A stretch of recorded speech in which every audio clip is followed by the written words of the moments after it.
There's nothing quite like the silence that follows losing the person you thought you'd grow old with. 56-year-old Alice had grown accustomed to that silence in the 3 years since her husband Thomas passed away. She lived alone in their mountain cabin, surrounded by his hunting trophies and the memories they'd built together. The winter nights were long, but she found peace in her quiet routine. Then came the blizzard that changed everything. Snow piled high against her windows, cutting her off from the world completely. That's when the knocking started.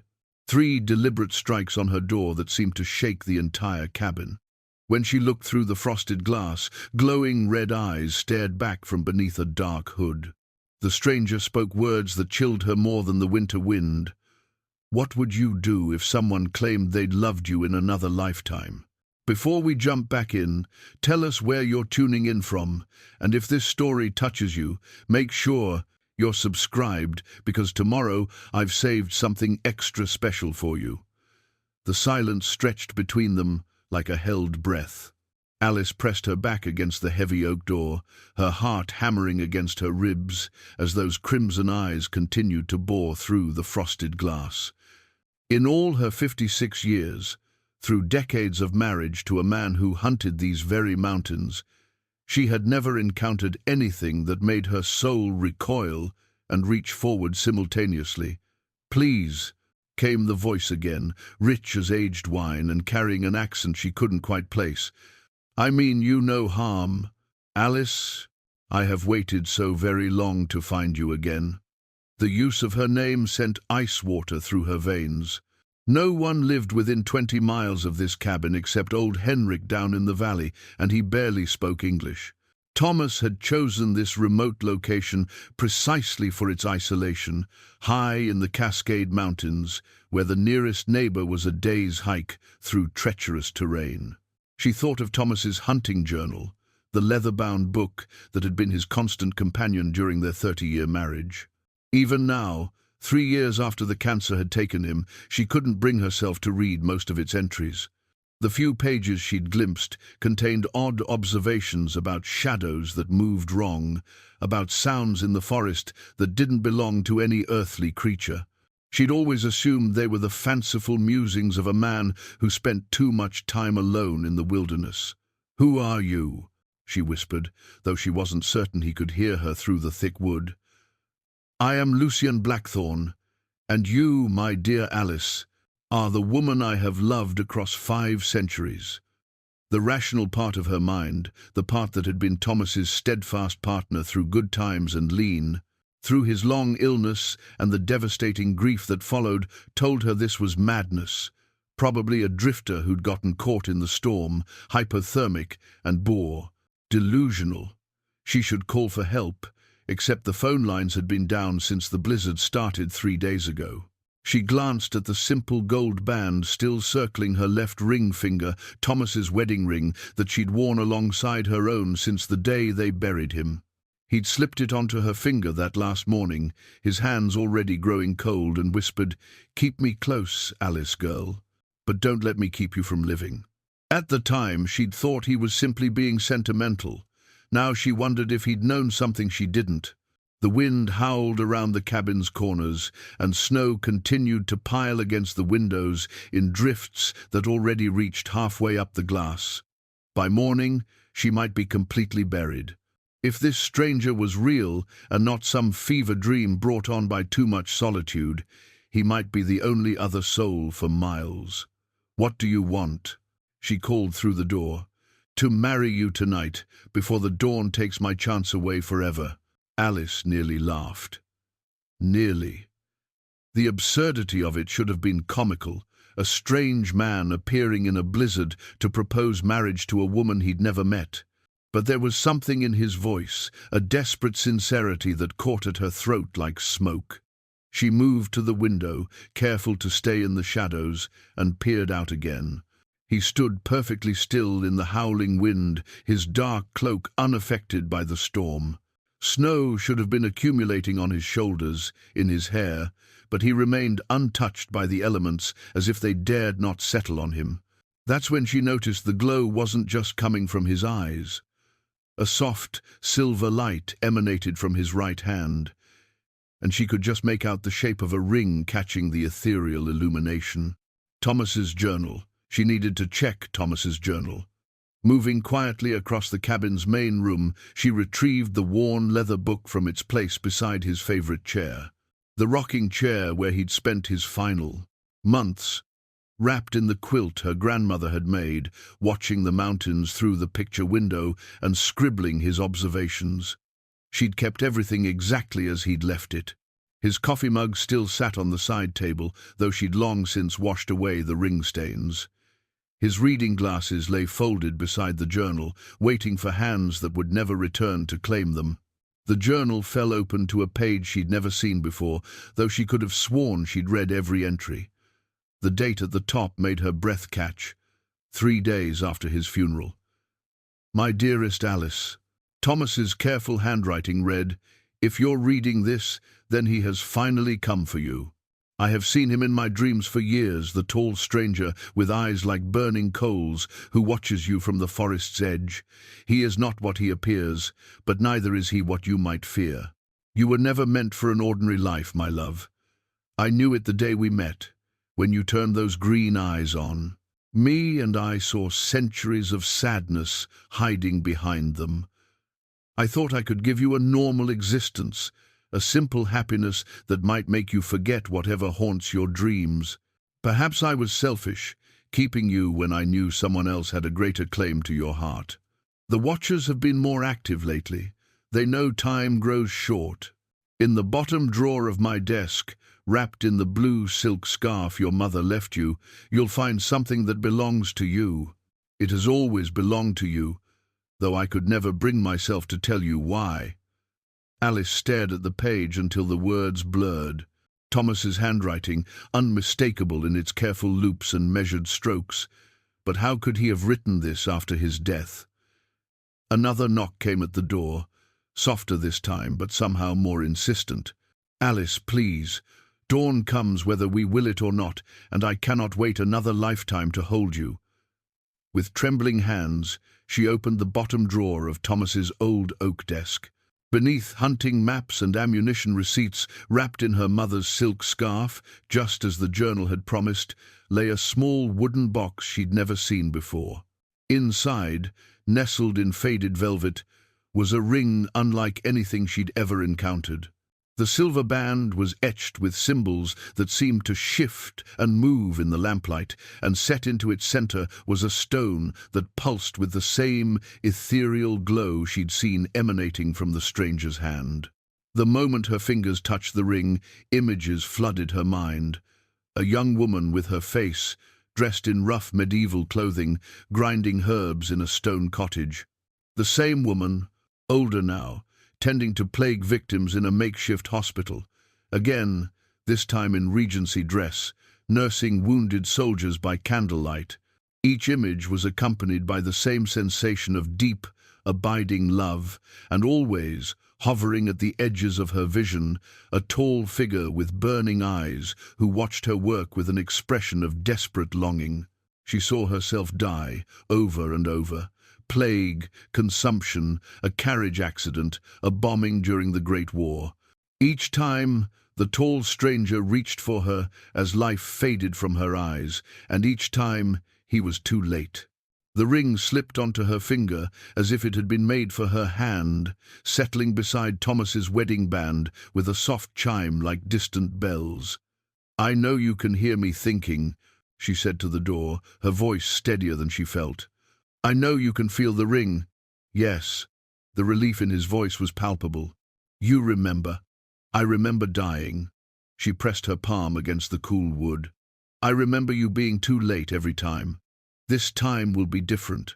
This time, you've lived long enough to choose." She thought of Thomas, of their quiet life together in this mountain sanctuary. He'd never been passionate in the way poets wrote about, but he'd been steady as the mountains themselves, kind and patient and utterly devoted to her happiness. When she'd wake, from the strange dreams that had plagued her since childhood, dreams of other times, other places, other versions of herself. He would hold her until the trembling stopped and never ask questions she couldn't answer. He'd known. Somehow he'd always known she wasn't entirely his to keep. "If I open this door," she said, "everything changes.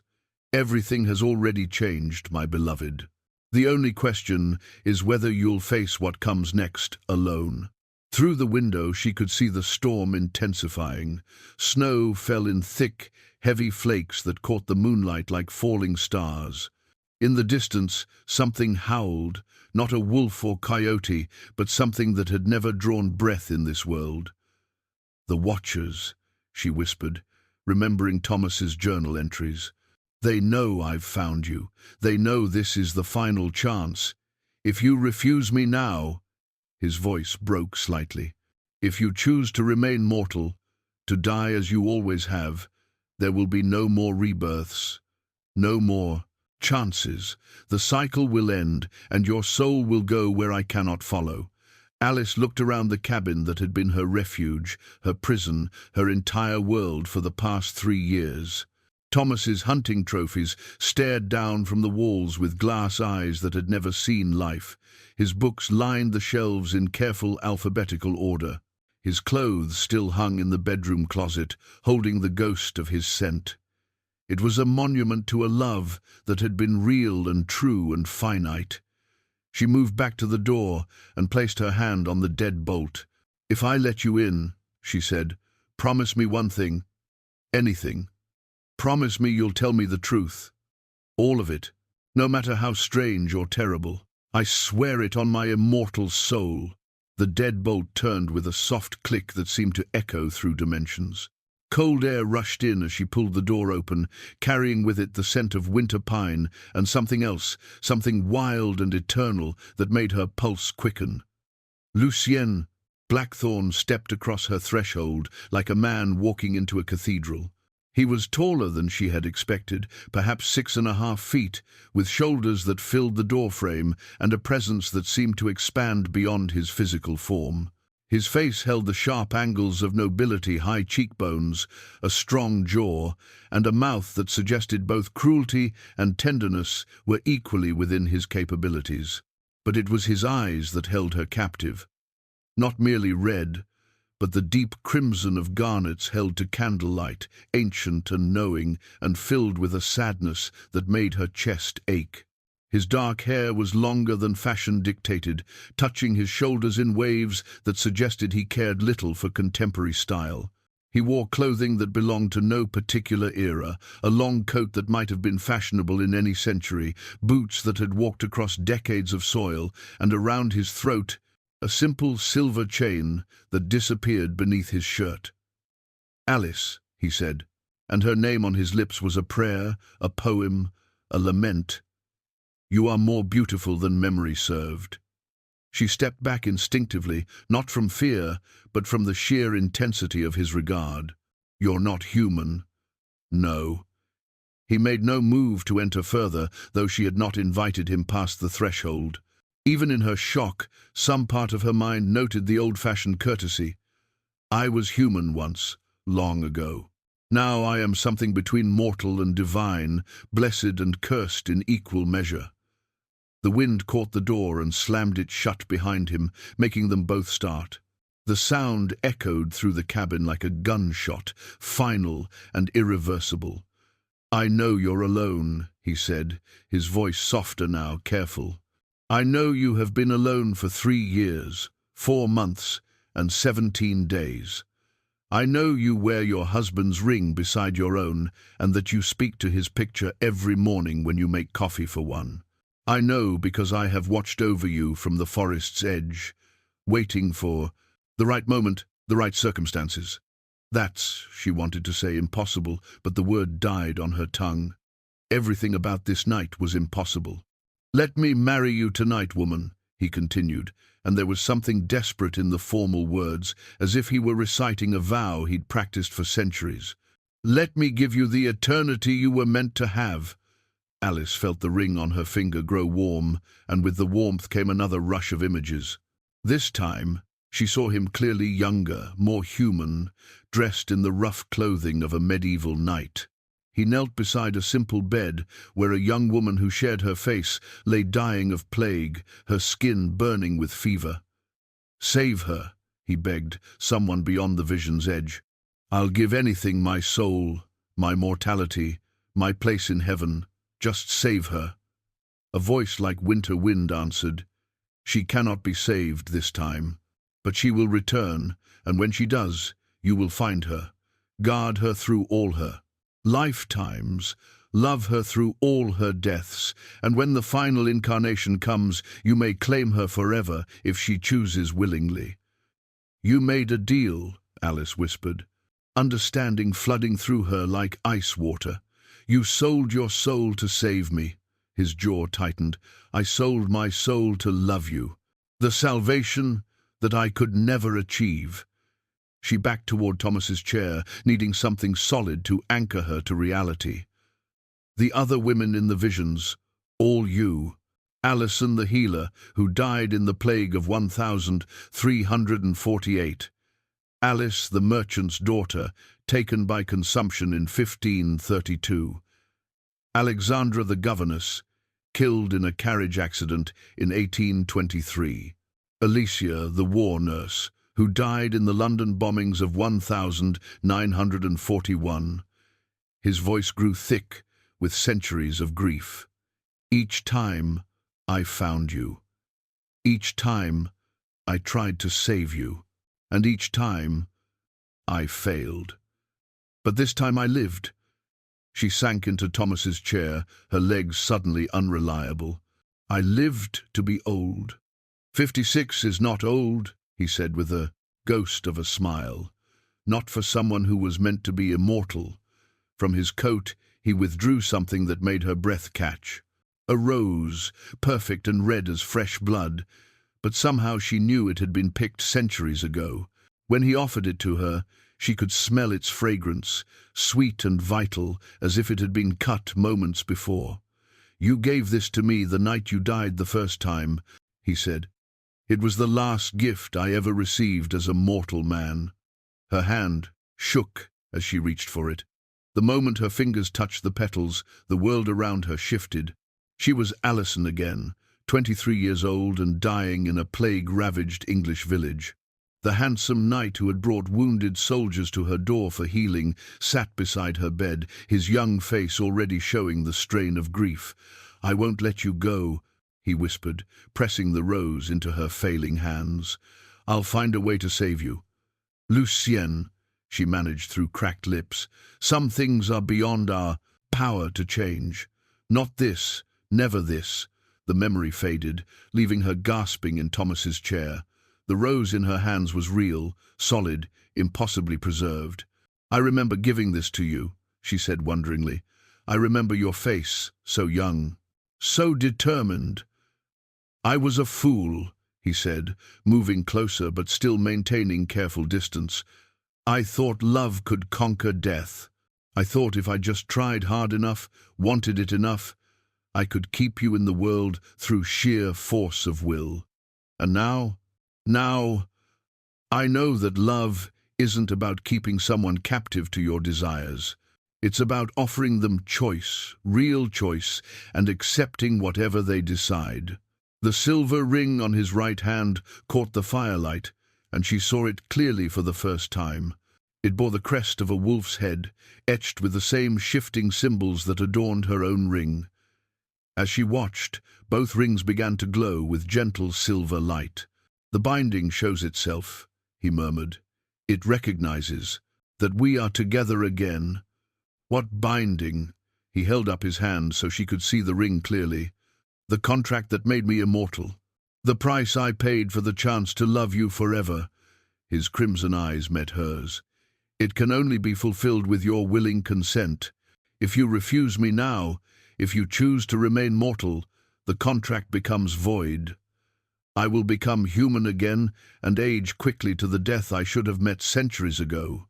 You will live out your natural span and die within a few years, as the visions have shown, and if I accept, then we become something new together."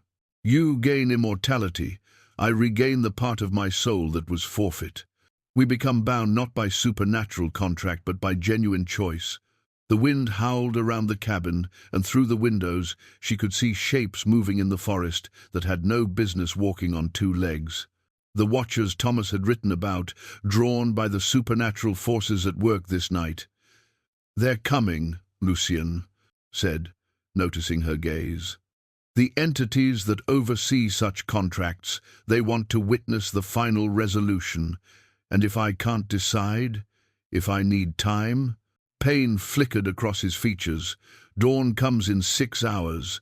The contract specifies that the choice must be made before the first light touches the mountains.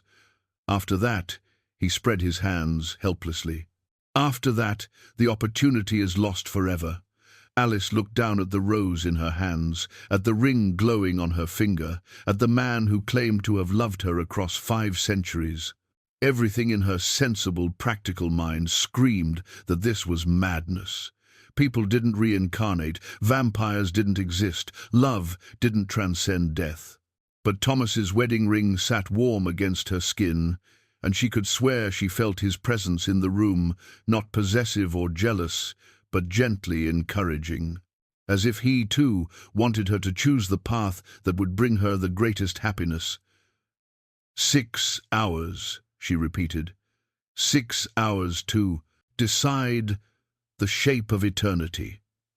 Outside, something that might once have been human pressed its face against the window, leaving frost patterns that looked disturbingly like ancient script. The inciting incident had arrived, shattering her quiet life like a stone through glass. There would be no going back to the simple routine of grief and memory. Tonight, she would either embrace a love that defied every natural law or lose the chance forever. The clock on the mantel chimed midnight. 5 hours remaining. Alice made coffee because it was what she did when the world stopped making sense. The familiar ritual of measuring grounds, pouring water, listening to the percolator's comforting gurgle helped anchor her to something recognizable, while her reality crumbled and rebuilt itself around Lucien's impossible presence. He sat at Thomas's kitchen table, her kitchen table now, she supposed, with the careful stillness of someone who had learned to conserve energy across centuries.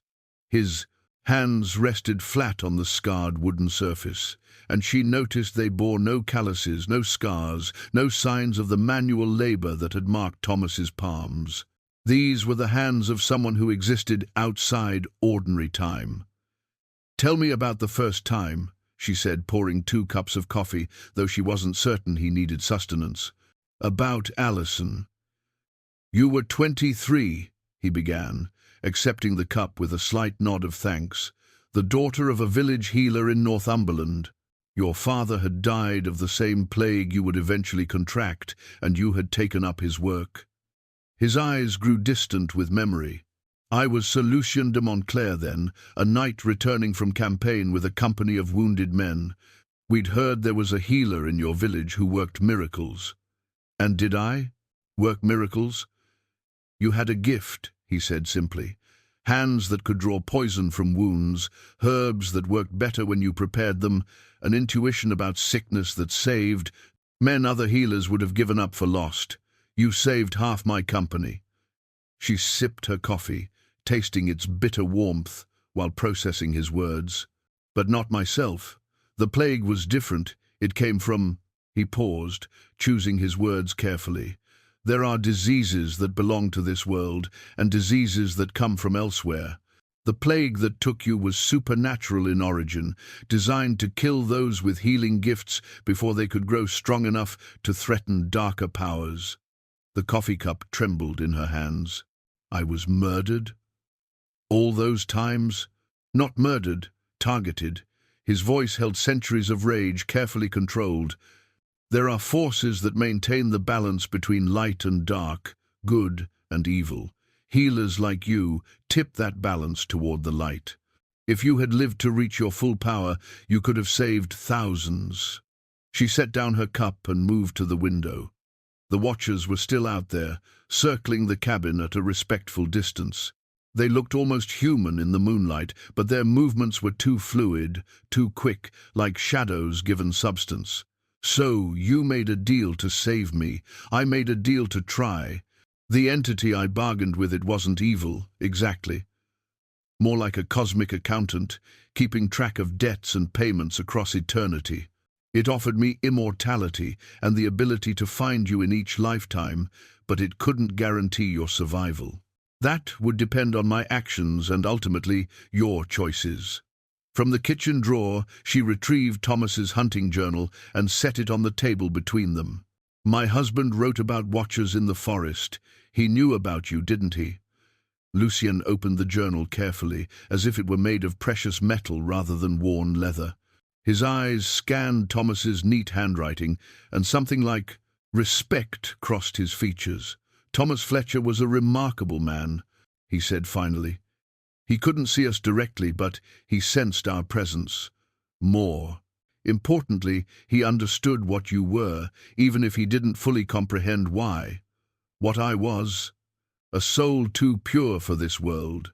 A healer born to fight darkness itself. Lucien turned the journal's pages until he found a specific entry. Look here. 3 months before he died. Alice read aloud. Alice had that dream again last night, the one about the plague hospital. She was crying in her sleep, speaking names I've never heard. Lucien, Margaret, Father Benedict. When I woke her, she looked at me like she didn't recognize me for a moment, like she was seeing someone else entirely. I'm starting to think these aren't dreams at all. Thomas loved you enough to question what he couldn't understand, Lucien said softly. And he loved you enough to let you go when the time came.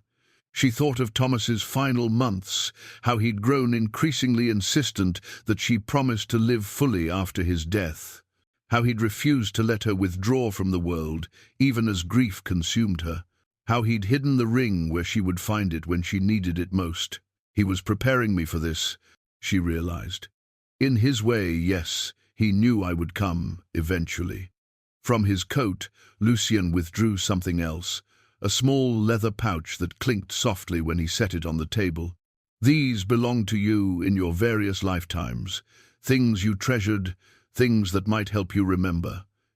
Inside the pouch were objects that should have been museum pieces, a silver locket, a fountain pen, a pair of wire-rimmed spectacles, a small brass compass. Each one sent ripples of recognition through her mind. The locket opened to reveal a miniature portrait of a young man in military uniform. James, she whispered, though she had no memory of ever meeting anyone by that name. Lieutenant James Morrison. He died at Verdun. You were Alicia then, a volunteer nurse. You fell in love with him during the 3 days he spent in your field hospital before shipping out to the front lines. Tears pricked her eyes for a man she'd never met, but somehow mourned. I loved others.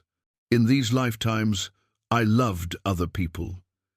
Yes, if the admission pained him, he didn't show it. You were meant to live, to love, to experience joy in whatever form it took. I never begrudged you that happiness, even when it meant watching from the shadows as you built lives with others. But you were alone. For centuries, I chose that loneliness. It was the price of loving you. She picked up the fountain pen next, running her fingers over its smooth surface. Immediately, she was transported to a gaslit drawing room where Alexandra sat, writing letters to her sister, describing the peculiar behavior of her employer's eldest son, who watched her from dark corners and left flowers on her windowsill. You tried to court me then, she said, smiling despite herself. Disastrously. I had forgotten how to be human, how to approach someone without terrifying them. He returned, her smile with one of his own, and for a moment she glimpsed the young knight he had once been. You thought I was a madman or a stalker. Quite reasonably, I might add. What happened to me that time? His smile faded. Carriage accident on the way to your sister's wedding. The horses were spooked by... He gestured toward the window. The Watchers have always been drawn to moments of potential change. Sometimes their presence affects the natural world in unfortunate ways. The brass compass was warm in her palm, its needle spinning wildly before settling on a direction that had nothing to do with magnetic north. "This is pointing toward you," she said, studying the instrument. "A gift from myself to you, actually. I gave it to Alice, the merchant's daughter, as a betrothal present. I told her it would always lead her home. And did it. She died 3 days before our wedding."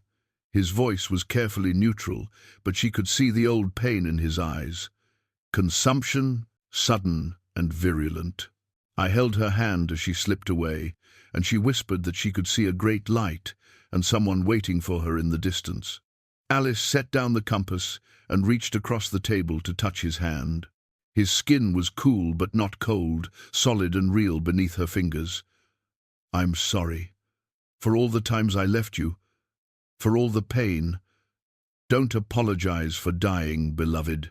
Apologize only if you choose not to live." Outside, dawn was still hours away, but she could feel time moving like water through her fingers, precious and irretrievable. The grandfather clock in the corner chimed 2 o'clock, its deep bronze notes echoing through the cabin like a funeral dirge. 4 hours until dawn, 4 hours to decide between mortality and eternity. Alice rose from the table and moved to Thomas's desk, her fingers trailing over the familiar wood grain. Somewhere in here, if his journal was correct, lay another piece of the puzzle. She opened drawer after drawer until she found what she was looking for, tucked behind a stack of old hunting licenses, an envelope sealed with wax, her name written across it in Thomas's careful script. "He left this for me," she said, holding up the envelope. "He knew you would come." Lucien watched her break the seal with an expression of curious reverence. Thomas Fletcher was a wise man, wiser than I gave him credit for. The letter was longer than the journal entry, written on Thomas's good stationery in the formal style he reserved for important occasions. "My dearest Alice, if you are reading this, then the man I have seen in my dreams has finally found the courage to claim you. Do not be afraid of him, though his appearance may shock you. He is no demon or devil, but something far more dangerous, a man who has loved you longer and more deeply than any mortal heart should be able to bear. I have seen you in my dreams too, my love. Not as you are now, but as you were before the healer, the nurse, the governess, the merchant's daughter. I have seen you die over and over, and I have seen him grieve. Each time he finds you. Each time he tries to save you. Each time he fails. I do not pretend to understand the forces at work here. I am a simple man who loves mountains and solitude, and the woman who chose to share them with me. But I know this: you were never entirely mine, Alice. Part of your heart has always belonged to someone else, someone from your dreams and nightmares, someone who watches from shadows I cannot penetrate. I do not resent this. How could I? You gave me 30 years of happiness, 30 years of a love that was real and true, even if it was not complete. You made my life richer than I ever dared imagine. If another love, an eternal love, awaits you beyond my reach, then I want you to embrace it. You are special, Alice. You have always been special. The way you could calm wounded animals with a touch, the way flowers bloomed more brightly in your garden, the Damas, the way you always knew when storms were coming days before the weather turned, these were not coincidences. You have a gift, a purpose that extends beyond the quiet life we built together. Do not cling to grief over my passing. Do not let fear of the unknown keep you from the destiny that has been calling to you across centuries. I lived. I loved. I was loved in return. That is enough for any man's lifetime. In the bottom of this drawer, wrapped in blue silk, you will find something that has always belonged to you. Wear it with my blessing and my love. Choose wisely, my dear one. Choose with your heart. All my love, always. Thomas. Alice pressed the letter against her chest, tears flowing freely now. He knew, she whispered. He knew, and he let me love him anyway. He was a better man than I, Lucien said quietly. I would not have been so generous with your affections. She wiped her eyes and looked at him sharply. Is that jealousy I hear? Perhaps I have loved you for 5 centuries without competition. Watching you build a life with another man, even from a distance, was, he paused, choosing his words carefully, difficult. But you didn't interfere. The contract prevented it. I could watch. I could protect you from supernatural threats, but I could not interfere with your natural life until the final incarnation. His jaw tightened. There were times I wanted to reveal myself, especially during his final illness, watching you grieve, knowing I could ease your loneliness. Would have been cruel, Alice finished. Thomas deserved to die, knowing he was loved completely, not wondering if I would abandon him for someone else. Yes, though the restraint nearly drove me mad. She moved back to the table and sat across from him again. Tell me about the contract. The exact terms. Lucien was quiet for a long moment, staring into his untouched coffee. The entity I bargained with was ancient, older than recorded history. It told me that souls like yours are rare healers, born with the power to tip the cosmic balance between light and dark. Dark forces work constantly to eliminate such souls before they can reach their full potential. By killing me young, by arranging circumstances that would lead to your early death, yes. Plague, accident, violence, always something that would seem natural to human observers, but was actually orchestrated from beyond the veil. And you agreed to become their what? Their supernatural bodyguard. More than that.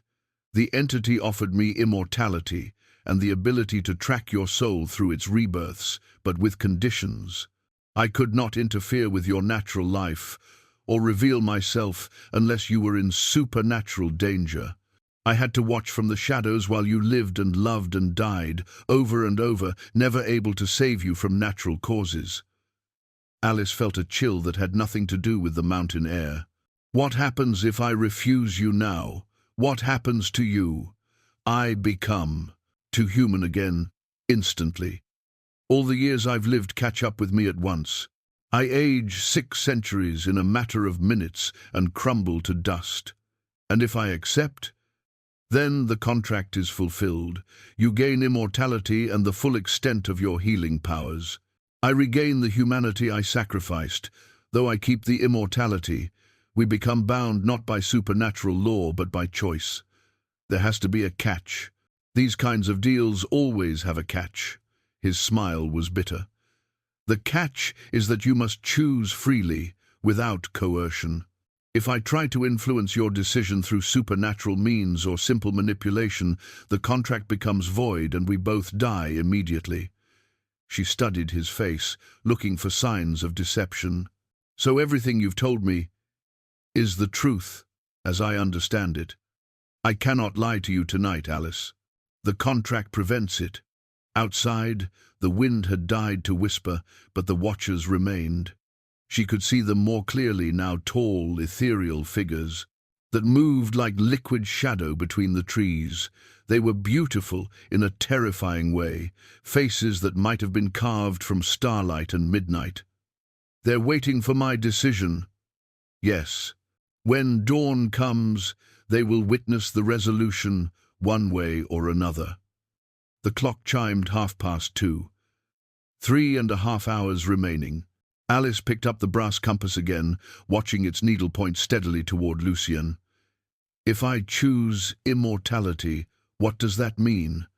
Do I become like you? You become yourself, but more.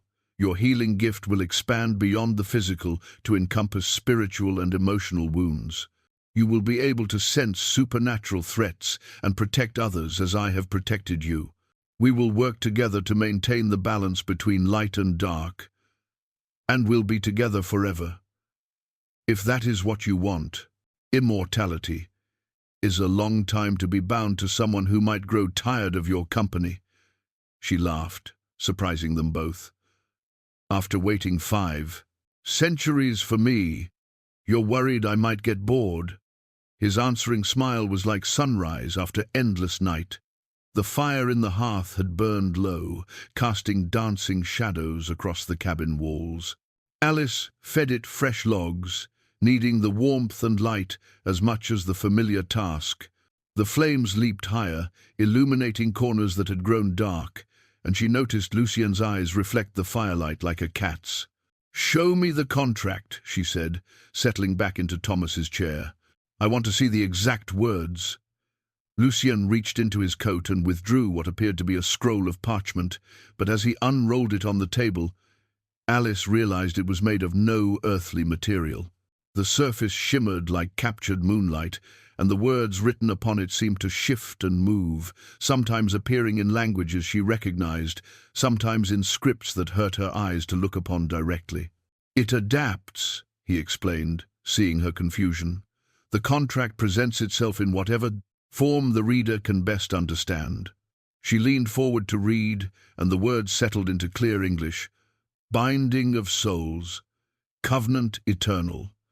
Let it be known that Lucien de Montclair, Knight of the Realm, does willingly surrender his mortal life and divine redemption in exchange for the preservation and protection of the soul, known in this incarnation as Alison of Northumberland, healer and light-bearer. Terms of covenant. The guardian shall be granted immortal life and supernatural abilities sufficient to track and protect the protected soul through all her natural incarnations. The guardian may not interfere with the protected soul's natural life course except to prevent supernatural threats to her existence. The guardian may not reveal himself to the protected soul except in the final incarnation when mortal death approaches naturally. Upon the final incarnation, the protected soul must be given free choice, accept eternal binding and gain immortal life, or refuse, and accept natural death with no further rebirths. If accepted willingly and without coercion, both souls shall be elevated to immortal status with free will restored. If refused, or if coercion is detected, both souls forfeit existence entirely.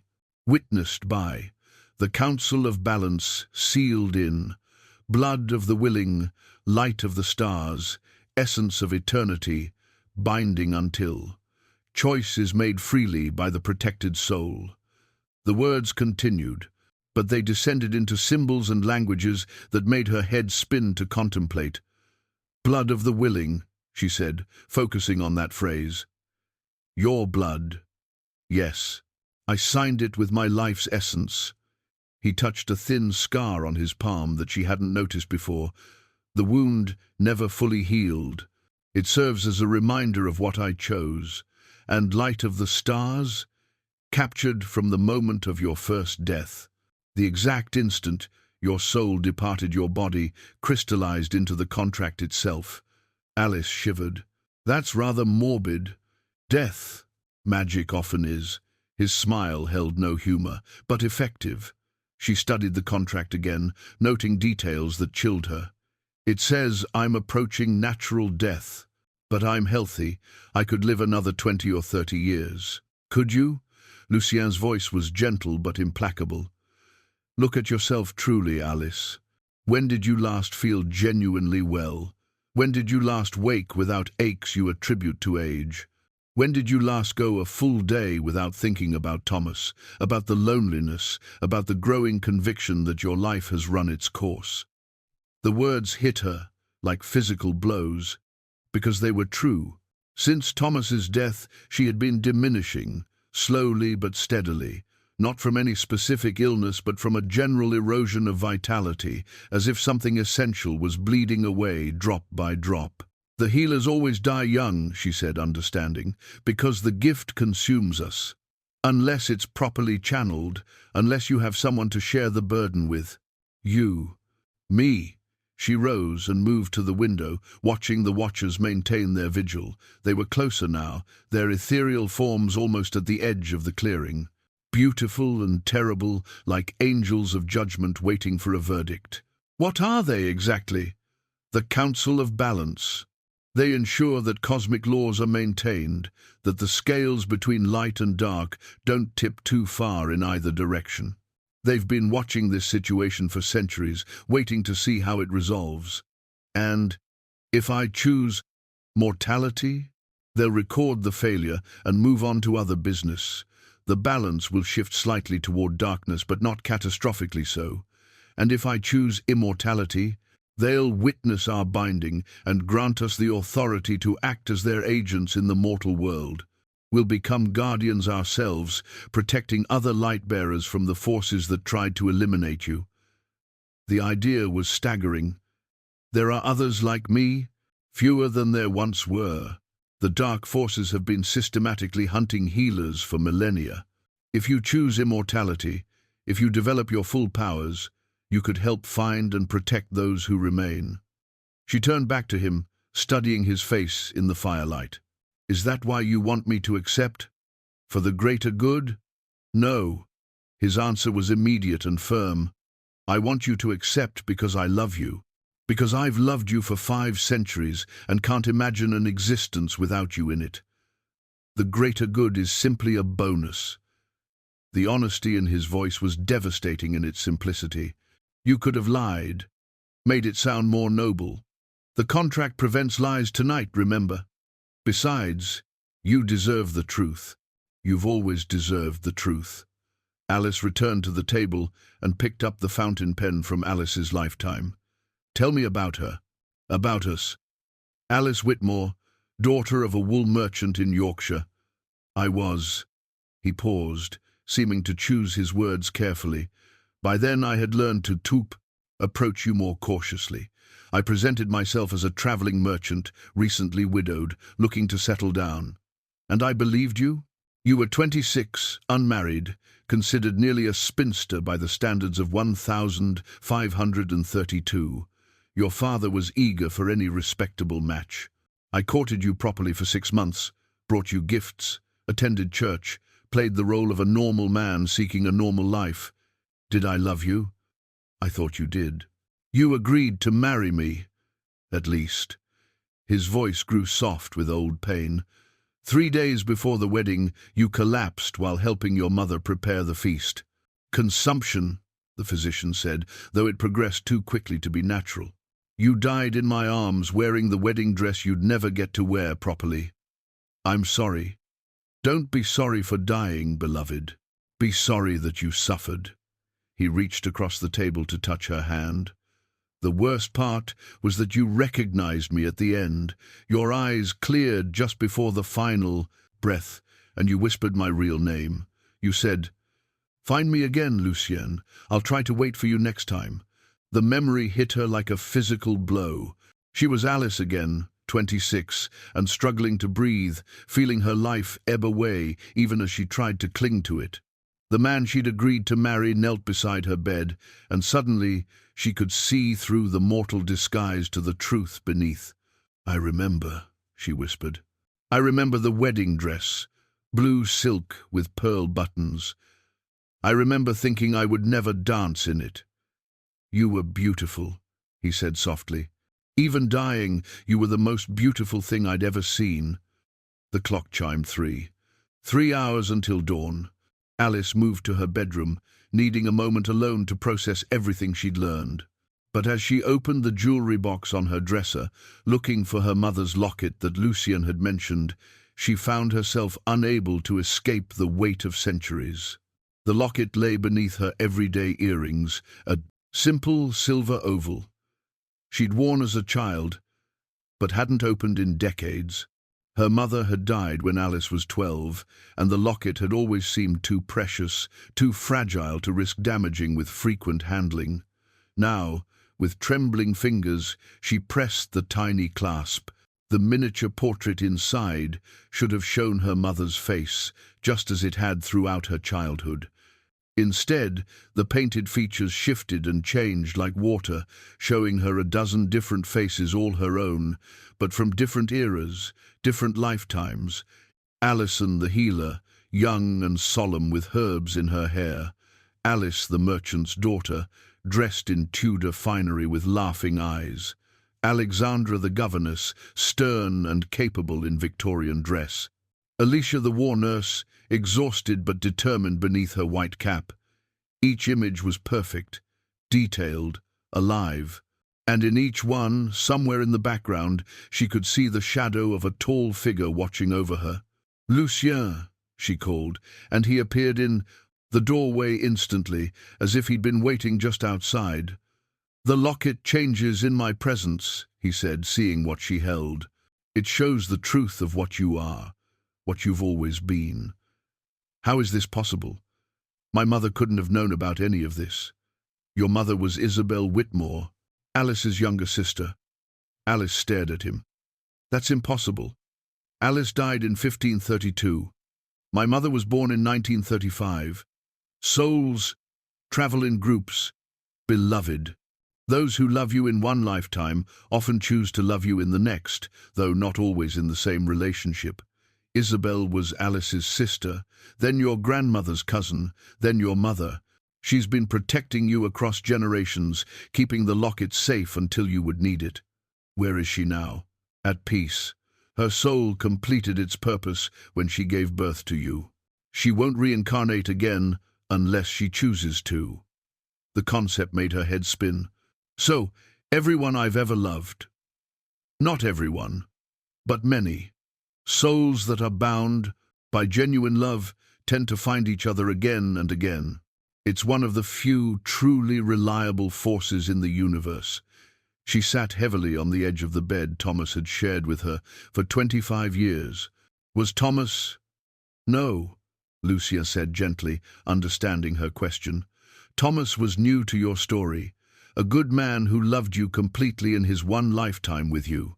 That doesn't make his love less real or less important, but it means I've loved others. In other lifetimes, I had other husbands, other families. Yes. Children? Sometimes. Alexandra had 2 pupils she adored as if they were her own daughters. Alicia helped deliver dozens of babies in the war hospital and considered each one a small piece of her heart. Alice never had the chance. Alice thought of the empty nursery she and Thomas had never been able to fill, the adoption applications that had never been approved, the quiet grief they'd shared over the family that never came. And in this lifetime, you were meant to be a healer, not necessarily a mother. The gift requires a different kind of nurturing. She studied the locket again, watching the images shift and change.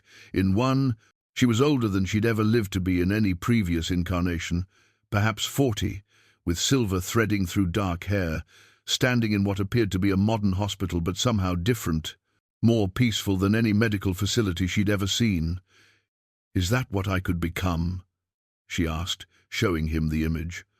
Lucien's expression grew thoughtful. "If you choose immortality, yes. You would become a healer unlike any the world has seen, able to cure not just physical ailments but spiritual wounds, psychological trauma, supernatural afflictions. The children who have nightmares about monsters under the bed, except the monsters are real. Exactly. The people who are slowly being consumed by supernatural parasites they don't even know exist. The families torn apart by curses, disguised as mental illness." His voice grew passionate. "There are so many who need help that no ordinary healer can provide. And you would help me do this work? I would be honored to help you, but the choice must be yours alone." She closed the locket and held it against her heart, feeling the cool silver warm beneath her palm. "What about the parts of immortality that aren't noble? What about watching everyone you love grow old and die while you remain unchanged? What about the loneliness, the isolation?" "It can be difficult," he admitted, "but you wouldn't be alone. And as for watching others die, you've been doing that already, haven't you? In every lifetime, you've had to watch people you care about pass away. The only difference would be that you would remember the grief instead of starting fresh each time." She thought of Thomas's final months, the gradual fading of the man she'd loved. The way he'd grown smaller and more fragile until she was afraid to embrace him too tightly. The poor morning she'd woken to find him cold beside her, his face peaceful but empty of the spirit that had animated it for 73 years. "I've been grieving all my life," she said slowly. "Even before Thomas died, I felt like I was mourning something I couldn't name. You were mourning all the lives you'd lost, all the love you'd been forced to abandon. The soul remembers even when the mind forgets." Outside, the wind had picked up again, howling around the cabin's eaves like something alive and hungry. The watchers had moved closer still, their ethereal forms now clearly visible at the edge of the clearing. They stood in perfect silence, neither advancing nor retreating, simply observing. "They're beautiful," Alice said, moving to the window, "and terrible. They've witnessed the rise and fall of civilizations, the birth and death of gods. To them, our choice tonight is just another data point in the cosmic ledger. Does that bother you? That we're just statistics to them? No. It makes our choice more precious, not less. In a universe of vast, impersonal forces, love remains personal, individual, sacred." She pressed her hand against the cold glass, and one of the watchers turned its luminous gaze toward her. For a moment, their eyes met across impossible distance, and she felt a touch of something vast and ancient and utterly alien brush against her mind. "Asterisk, choose wisely. Asterisk," the contact whispered. "Asterisk. This moment will echo across eternity. Asterisk." She jerked her hand back from the window, gasping. "What did it say?" Lucienne asked, moving to her side. "That this moment will echo across eternity." She turned to face him. "What did it mean?" "That whatever we decide tonight will have consequences far beyond our personal happiness. Other light-bearers are watching, waiting to see if love can truly triumph over death and time. If we succeed, it will give them hope. If we fail, others might give up the fight." Yes, the weight of responsibility settled on her shoulders like a heavy cloak. This wasn't just about her happiness or Lucien's devotion. It was about setting a precedent, proving that love could endure across centuries and transcend the boundaries between mortal and immortal. The clock chimed 3:30. 2.5 hours until dawn. The temperature in the cabin dropped suddenly, as if someone had opened a door to winter's heart. Alice's breath misted in the air, and frost began forming on the windows despite the fire crackling in the hearth. Lucien tensed, his entire body shifting into a predatory stance she'd never seen before. "Something's wrong," he said, his voice tight with alarm. "This isn't part of the contract." The watchers outside began moving, their ethereal forms flickering like candle flames in a wind. Instead of maintaining their respectful distance, they pressed closer to the cabin, their luminous eyes fixed on something Alice couldn't see. Then she heard it, a sound like chains dragging across stone, coming from somewhere beneath the floorboards. "What is that?" she whispered. Before Lucien could answer, the chains materialized. Black iron links, each as thick as her wrist, erupted through the cabin floor in a perfect circle around them. They writhed like living things, reaching toward the ceiling before forming an intricate pattern that hurt to look at directly. "No," Lucien breathed, and for the first time since he'd appeared at her door, she heard genuine fear in his voice. "This can't be happening. What are those? Demons binding chains? They—" He stopped, his face going pale as understanding dawned. "Alice, there's something I didn't tell you. Something I couldn't tell you until this moment." The chains pulsed with malevolent energy, and the air inside their circle grew thick and oppressive. Alice found it difficult to breathe, as if something was stealing the oxygen from her lungs. "Tell me now," she gasped. "The entity I made the bargain with, it wasn't just a cosmic accountant. It was a demon, a powerful one that feeds on the separation of true love." His voice was raw with centuries of suppressed guilt. I was dying alongside you that first night, poisoned by the same plague. In my desperation, I called out to anyone or anything that would listen. The demon answered. The truth hit her like a physical blow. You sold your soul to a demon. I thought I was saving you. The demon promised me the power to find and protect you across lifetimes. But demons always have hidden clauses in their contracts.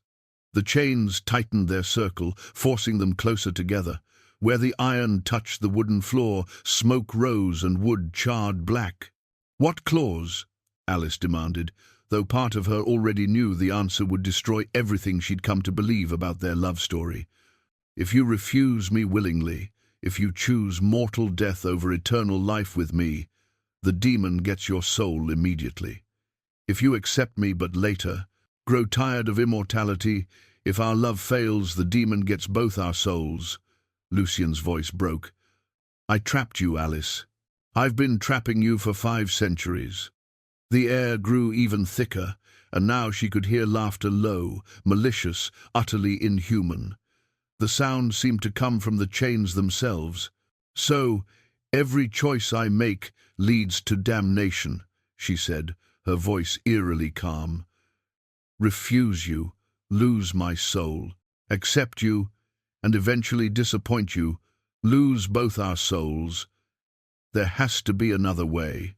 There has to be a loophole. The voice that interrupted came from everywhere and nowhere, resonating through the chains like struck metal. Oh, my dear knight, there is no loophole. The bargain was quite specific. A figure began materializing within the circle of chains, tall, elegant, wearing the shape of a handsome man in an expensive suit, but with eyes like burning coals and a smile that belonged in nightmares. After 5 centuries of waiting, the demon continued, Tonight I finally collect my prize. Either the lovely Alice comes with me immediately, or she accepts immortality, knowing that any future conflict with her beloved will damn them both. Such exquisite torture to offer eternal love while ensuring it carries the seeds of its own destruction. Alice felt something cold and hard settle in her chest. Why reveal yourself now? Why not let me make the choice in ignorance? Because informed despair tastes so much sweeter than naive hope. Because I want you to understand exactly how thoroughly you've been manipulated. The demon's smile widened, showing teeth like polished obsidian.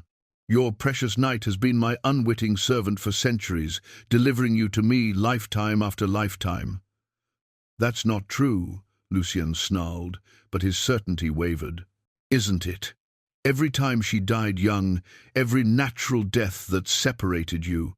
Who do you think arranged those circumstances? The plague that took Alison was mine. Consumption that claimed Alice was mine. The carriage accident, the bombing, every tragedy that ended her life before she could choose immortality, all mine. The revelation staggered them both. You've been killing me, Alice whispered, over and over to prevent me from making the choice. Until now. This incarnation lived longer than the others because I wanted her to reach this moment fully aware of what she was choosing. The despair will be so much more exquisite when she realizes that love itself has become her prison. The chains pulsed brighter, and Alice felt a tugging sensation at her chest, as if something was trying to pull her soul from her body. The demon's true form began showing through his human facade, scales instead of skin, wings folded against an inhuman frame, claws that clicked against the iron links. Choose quickly, my dear, he purred. Dawn approaches, and the contract must be fulfilled one way or another, mortal death and immediate damnation, or immortal life with the guarantee of eventual damnation. Either way, you belong to me. Lucien moved protectively in front of her, but what could he do against a being that had manipulated their love for centuries? There has to be something, some way to break the contract. The only way to break a demon's contract is with a power greater than the demon's, Alice said slowly, pieces of a desperate plan forming in her mind. something pure enough to overwhelm the corruption. She thought of Thomas's letter, of his gentle wisdom and selfless love, of her mother's locket and the generations of souls who had chosen to love her across lifetimes, of the light-bearers who were counting on her choice to give them hope. And she thought of the simple silver cross Thomas had left in his desk drawer, the one she'd noticed but never examined closely. "Thomas's cross," she said suddenly. "He left it for a reason." The demon's expression shifted, just slightly, but enough to confirm her. Suspicion. A simple religious trinket has no power over contracts signed in blood and starlight. But Lucien was already moving, diving for Thomas's desk. He wrenched open the drawer and pulled out a silver cross that gleamed with its own inner light, not the ethereal glow of supernatural artifacts, but something warmer, more human, more real. The moment he touched it, the demon screamed. "That's not just a cross," Alice realized. "It's blessed by something the demon fears." "Genuine love," Lucien said, understanding flooding his face. "Thomas's love for you, freely given without expectation of return. It's the one thing demon magic can't corrupt or claim." The cross grew brighter, and the chains began to smoke where its light touched them. But the demon wasn't finished. "Even if you destroy the chains, the contract remains," he snarled. "Choose her damnation, or choose both your damnations, but choose you must." "No," Alice said, taking the cross from Lucien's hands. It burned against her palm, but not painfully, like touching sunlight made solid. "There's a third choice." She pressed the cross against her chest, over her heart, and felt Thomas's presence suddenly fill the cabin. Not his ghost or spirit, but the echo of his love, the memory of 30 years of devotion freely offered and freely received. "I choose to break the contract entirely," she announced, her voice ringing with newfound power. "I choose to return what was never yours to claim." The cross flared like a miniature sun, and she felt Lucien's hand cover hers, adding his strength to the gesture. Together, they held the light that could break 5 centuries of demonic manipulation. The demon's scream shattered every piece of glass in the cabin, and the chains began to crack like ice in spring thaw. "This is not over," he howled as his form began to dissolve. "Love always fails eventually. I will wait for that failure." But his voice was fading, his power broken by the simple truth. Thomas had known all along that real love doesn't trap or manipulate or demand. It simply gives, freely and without condition, trusting the beloved to choose their own path. The chains crumbled to rust and ash, leaving only the silver cross glowing in Alice's palm and 2 hearts finally free to make their choice. The silence that followed the demon's banishment was profound, like the hush that comes after thunder rolls away across distant mountains.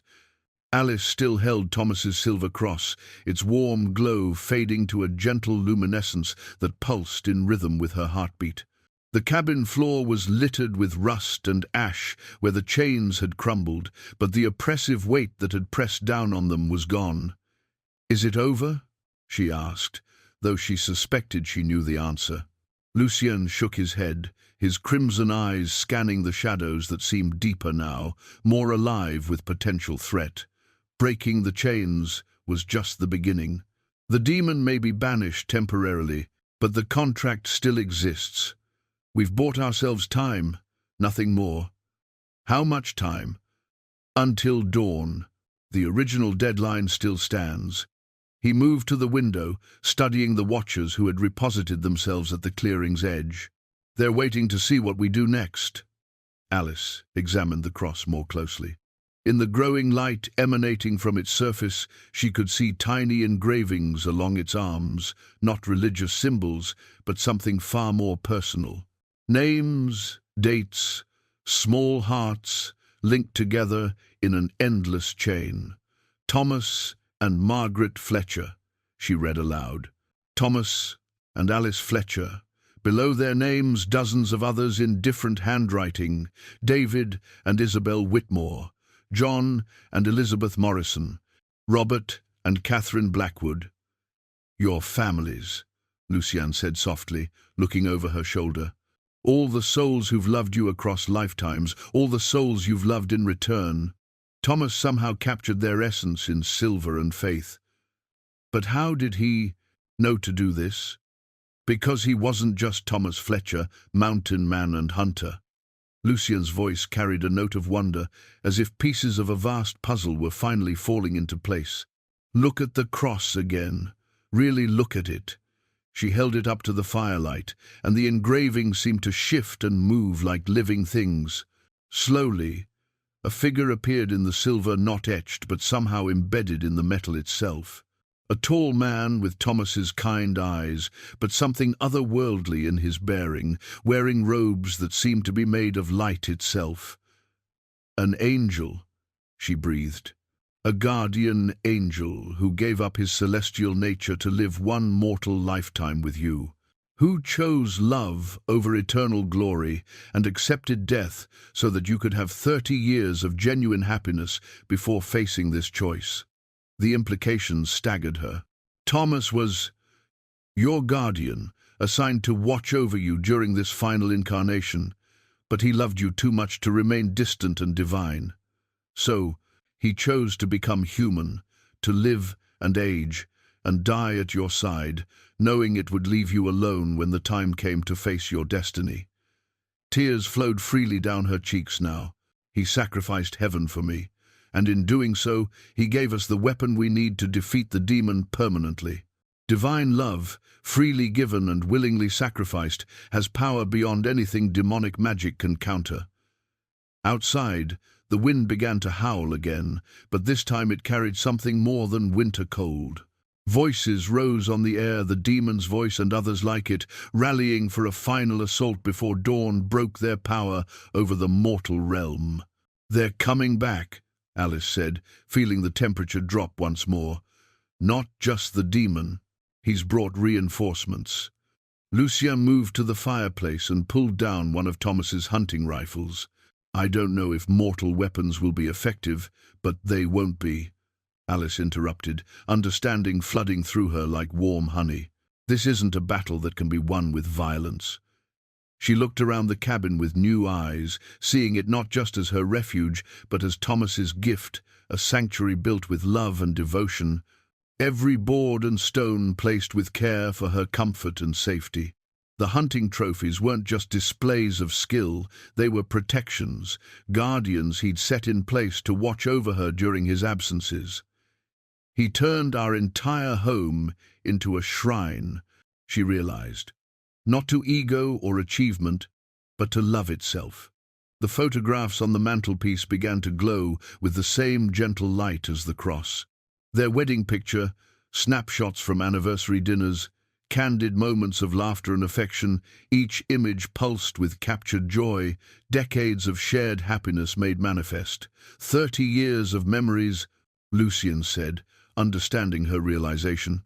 30 years of a love so pure it never knew jealousy or suspicion or betrayal.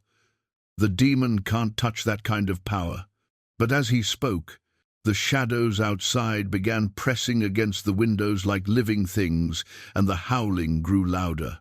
The demon's voice rose above the cacophony. You think one angel's sacrifice can undo centuries of careful planning. You think mortal love can stand against the powers of hell. The glass began to crack under supernatural pressure.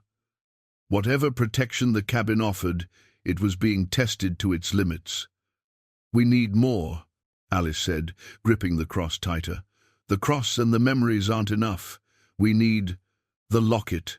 Her mother's locket that showed all her incarnations, all the lives she'd lived and lost. She pulled it from her neck and opened it, watching the miniature portraits shift and change.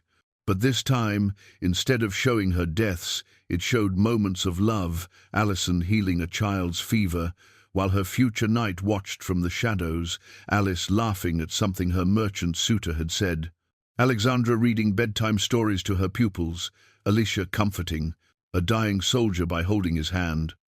Love in every lifetime, she whispered. Even when it was cut short, even when it ended in tragedy, there was always love.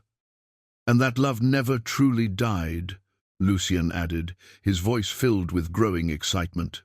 It carried forward, soul to soul, lifetime to lifetime, an unbroken chain of affection spanning centuries. The brass compass from Alice's engagement began spinning wildly, its needle no longer pointing toward Lucien, but toward something else entirely, toward the photographs, the locket, the cross, toward every artifact of love they'd gathered throughout the night. "They're all connected," Alice breathed. "Every token, every memory, every moment of genuine affection. They're creating a network, a web of protection."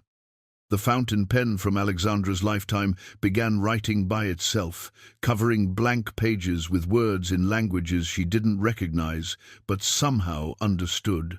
Love letters, wedding vows, lullabies, prayers, expressions of devotion from across cultures and centuries, all flowing through the enchanted pen onto Thomas's hunting journal. "The journal," Lucien said, picking up the leather-bound book. He wasn't just recording wildlife observations. He was cataloguing love itself, every moment of happiness you shared, every kindness you showed each other, every small act of devotion that built your life together.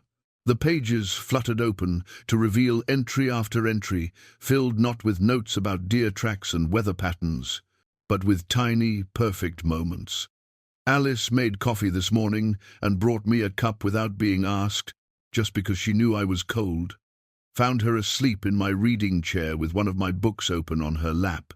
Didn't have the heart to wake her. She's teaching the neighbor's cat to trust humans again after it was injured. Spent 2 hours just sitting quietly until it would take food from her hand. Decades of love made tangible, preserved in ink and memory and devotion. The artifacts were resonating now, each one glowing brighter as they fed energy into the others. The preserved rose from Alison's lifetime had somehow returned to fresh bloom, its petals soft and fragrant. The wire-rimmed spectacles from one incarnation showed visions of possible futures. Alice and Lucien working together to heal supernatural wounds, protecting other light-bearers, building a sanctuary for those caught between the mortal and immortal worlds.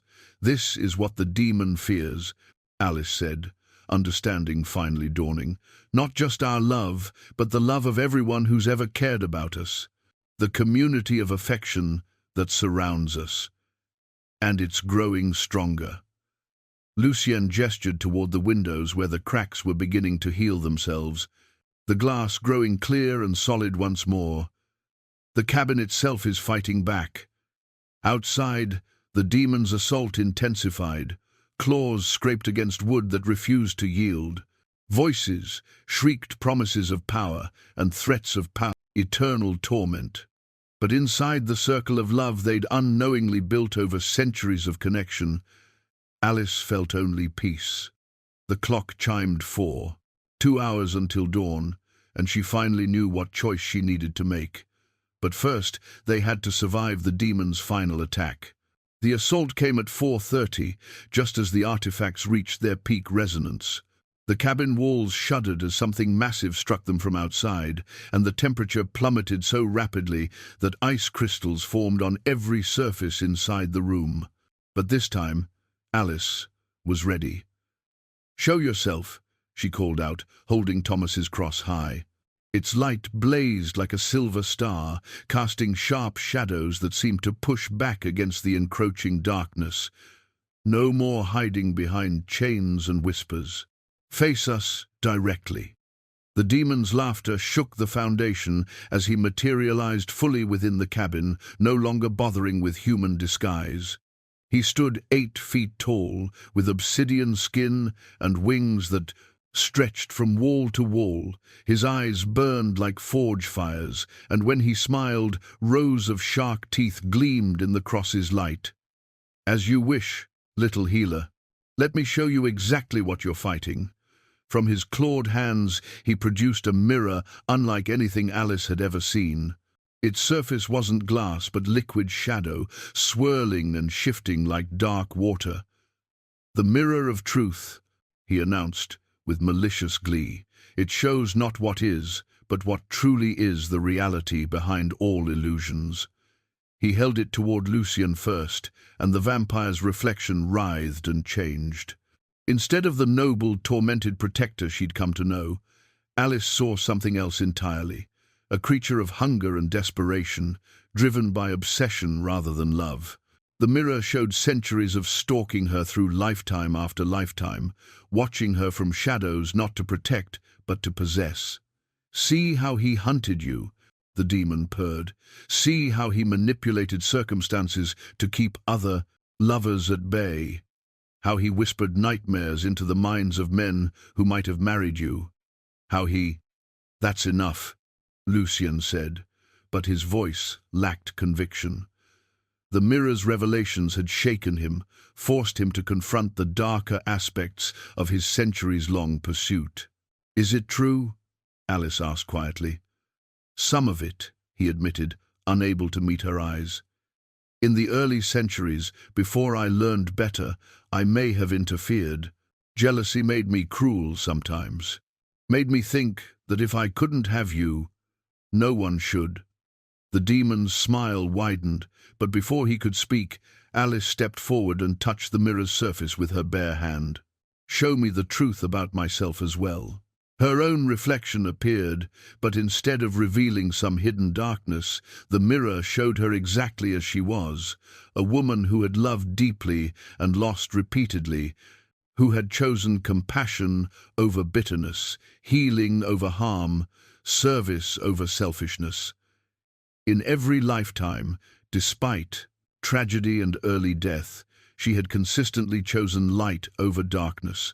But more importantly, the mirror showed her the truth about love itself. She saw Thomas as he really was, not just a guardian angel in disguise, but a soul who had witnessed her deaths across multiple incarnations and chosen to sacrifice everything to give her one lifetime of unmarred happiness. She saw her mother Isabel making the same choice, lifetime after lifetime, always finding a way to be part of her story, to protect and guide her.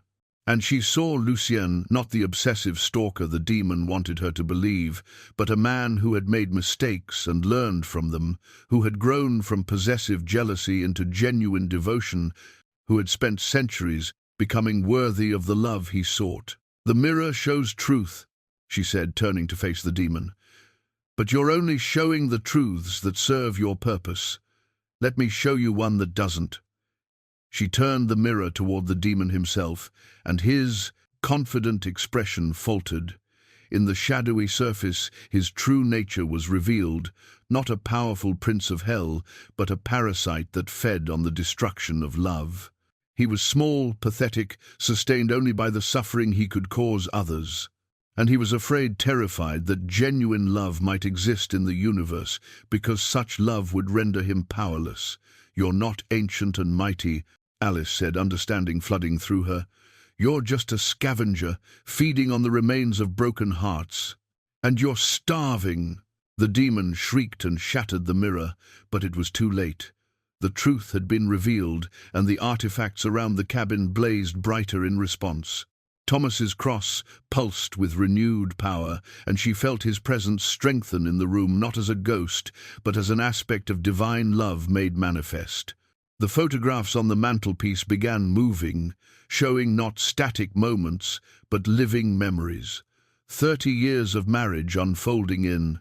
Fast forward, every kiss and laugh and quiet evening together, building into a symphony of shared joy. "This is what you can never understand," she told the demon, holding up the cross. "This is why you'll always lose in the end. Love isn't about possession or control. It's about choice, free choice, made over and over again, day after day, year after year." The demon lunged at her with claws extended, but struck an invisible barrier inches from her skin.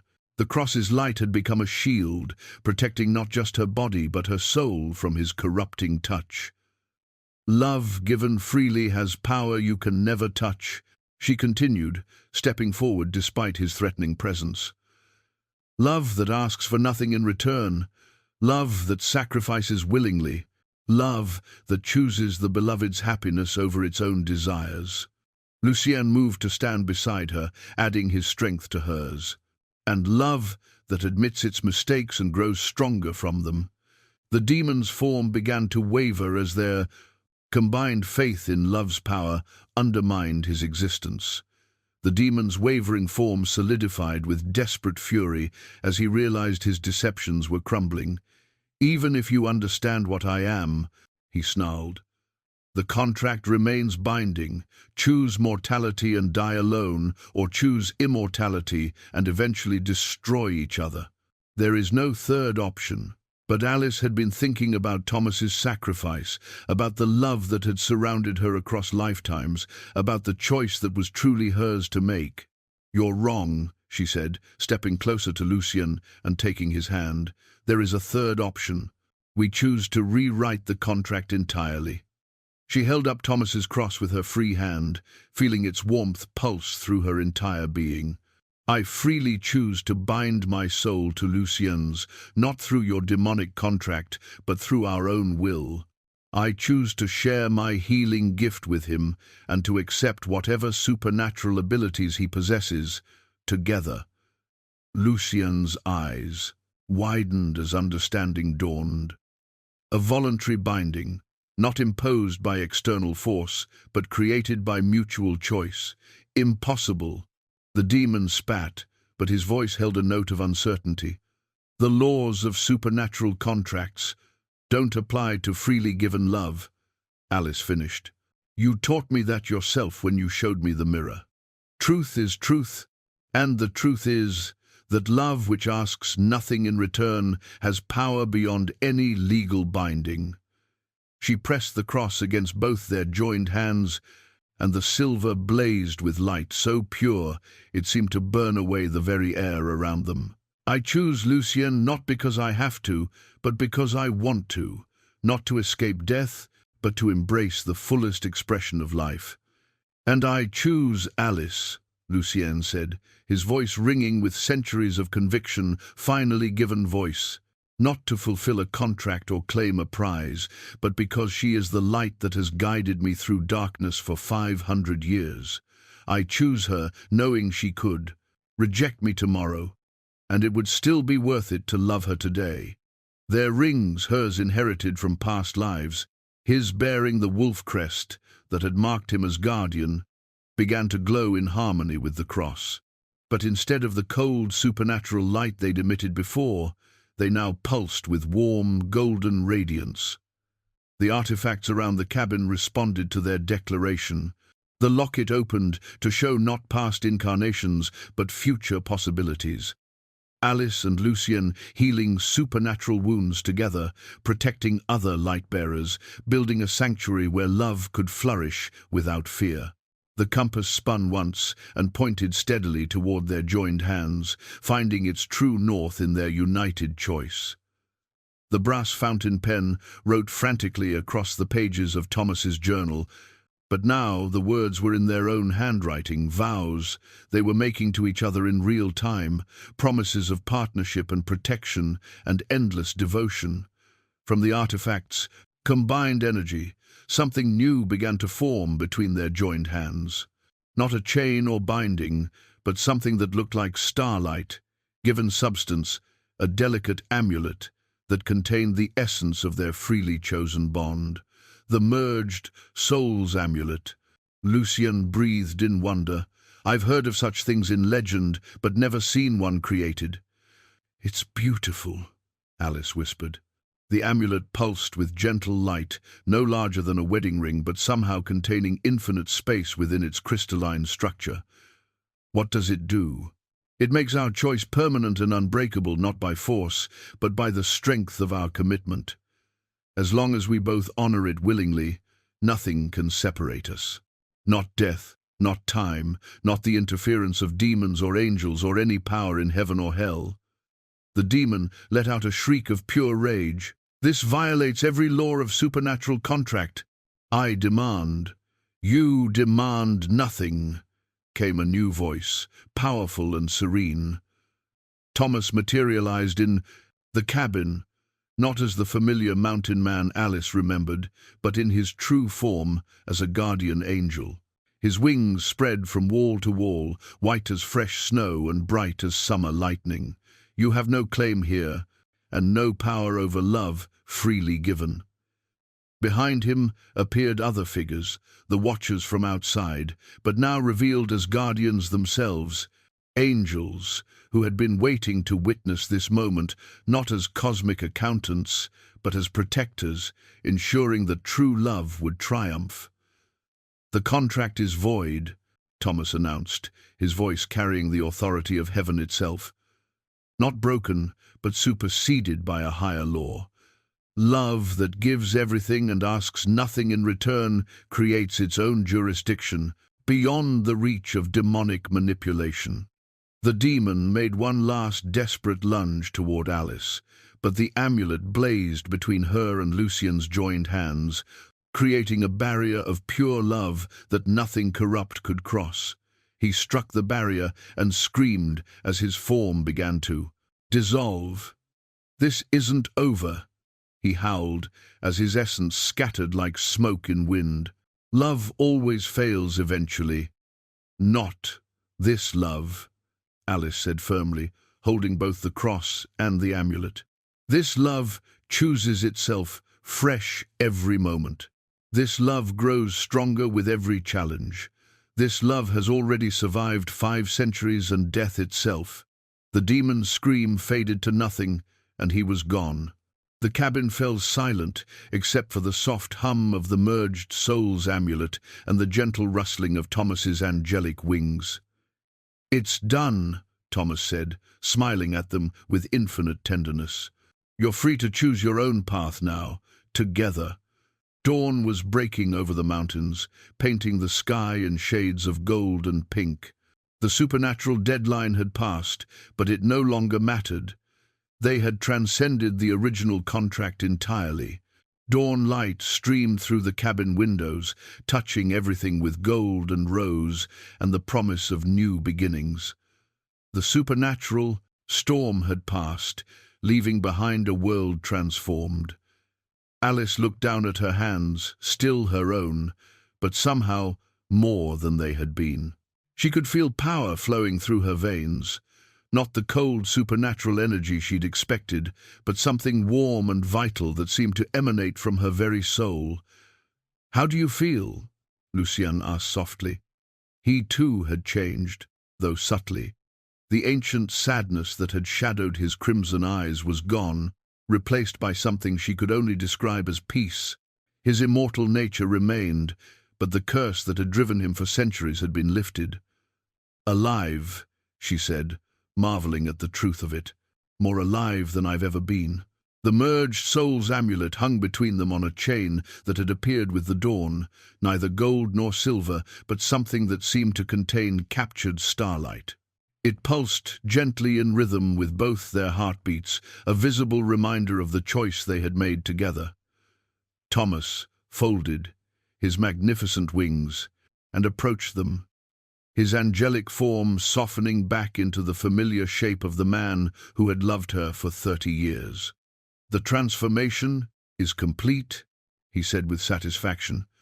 "You've both become what you were always meant to be, which is guardians, protectors of the balance between light and dark, healers who can mend not just physical wounds, but spiritual ones."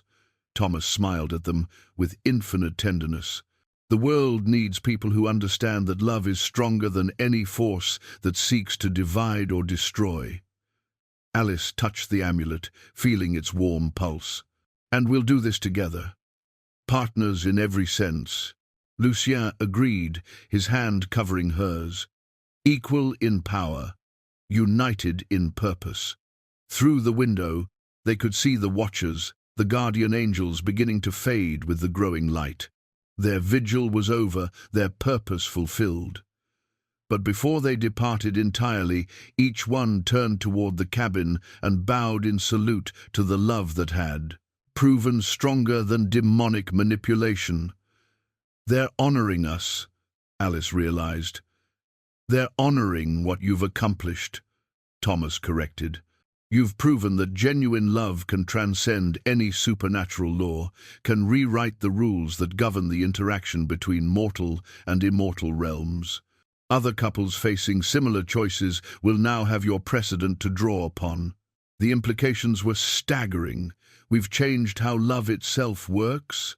You've reminded the universe how love is supposed to work, Thomas said gently, free from coercion, based on choice rather than compulsion, growing stronger with every challenge rather than weaker.